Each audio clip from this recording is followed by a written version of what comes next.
Aplikasi Temu dan Shein sempat dikabarkan akan mengekspansi layanan di Indonesia.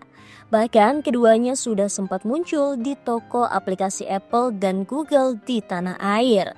Namun, pemerintah langsung melakukan intervensi dengan melarang dua aplikasi itu beroperasi di Indonesia. Pasalnya, Temu dan Shein memiliki bisnis model yang disebut bisa membunuh UMKM lokal.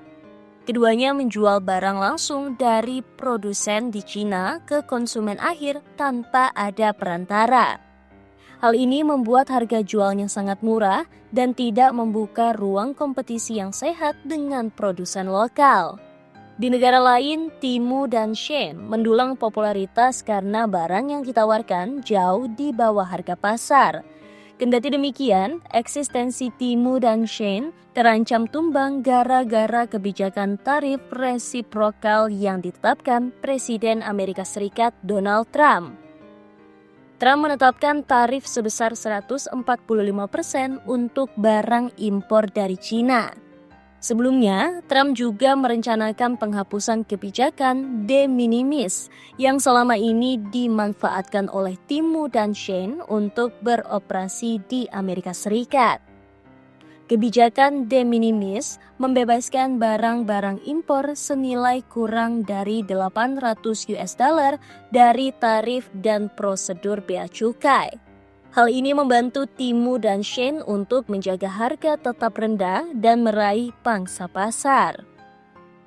Menurut laporan Reuters, bisnis impor-ekspor yang melibatkan skema e-commerce lintas negara atau cross-border memiliki nilai 2,63 triliun yuan atau setara 6.039 triliun rupiah. Potensi nilai tersebut terancam lenyap dihantam penghapusan de minimis dan lebih luas tarif resiprokal Trump. Bukan cuma Temu dan Shein yang terancam, tetapi juga raksasa e-commerce asal Amerika Serikat. Para penjual asal Cina yang selama ini mengandalkan platform seperti Amazon mulai menaikkan harga dan berencana hengkang dari pasar Amerika Serikat.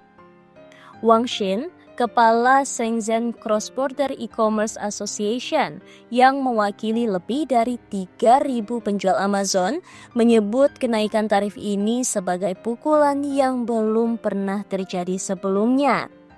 Menurutnya, struktur biaya produksi dan distribusi kini terguncang, membuat banyak pelaku usaha sulit bertahan di pasar Amerika Serikat.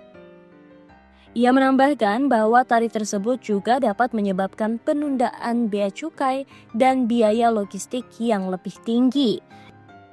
Cina merupakan sumber dari sekitar setengah penjual di Amazon. Dengan lebih dari 100.000 bisnis asal Shenzhen saja menyumbang pendapatan hingga 35,3 miliar US$ per tahun. Namun kini banyak dari mereka mempertimbangkan untuk hengkang. Dari 5 penjual yang diwawancarai Reuters, 3 diantaranya berencana menaikkan harga hingga 30% untuk pasar Amerika Serikat. Sementara 2 lainnya akan menarik diri sepenuhnya dari pasar tersebut. Salah satunya, Dave Fong, yang menyatakan dirinya akan membiarkan stok habis dan mengurangi belanja iklan Amazon yang sebelumnya menyerap hingga 40% dari pendapatan Amerika Serikatnya. Ketergantungan Amazon pada penjual Cina menempatkannya dalam posisi rentan. Tanpa alternatif pasar dengan daya beli sebesar Amerika Serikat, produsen Cina menghadapi resiko perang harga yang lebih sengit di wilayah lain, yang bisa berujung pada penurunan profitabilitas secara global. Reuters melaporkan tak ada negara lain yang menandingi daya konsumsi Amerika Serikat. Membatasi produksi negara-negara lain untuk memenuhi kebutuhan konsumsi Amerika Serikat dikhawatirkan akan meningkatkan resiko perang harga di antara eksportir Cina. Dave Fong yang menjual produk dari tas sekolah hingga speaker Bluetooth menyatakan akan menaikkan harga jual di Amerika Serikat hingga 30%.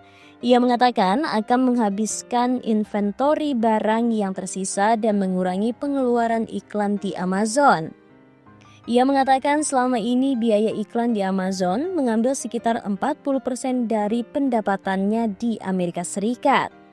Brian Miller yang menjual barang di Amazon dari Shenzhen selama 7 tahun mengatakan ia tak punya alasan lagi untuk mengembangkan produk-produk baru di tengah iklim tarif saat ini. Ia mengatakan pedagang lain mau tak mau akan menaikkan harga jual secara signifikan dengan mengandalkan inventoris yang ada hingga habis dalam 1 hingga 2 bulan ke depan. Wang mengatakan dampak tarif Amerika Serikat akan berpengaruh besar ke bisnis kecil dan manufaktur. Hal ini bisa menambah tingkat pengangguran di China.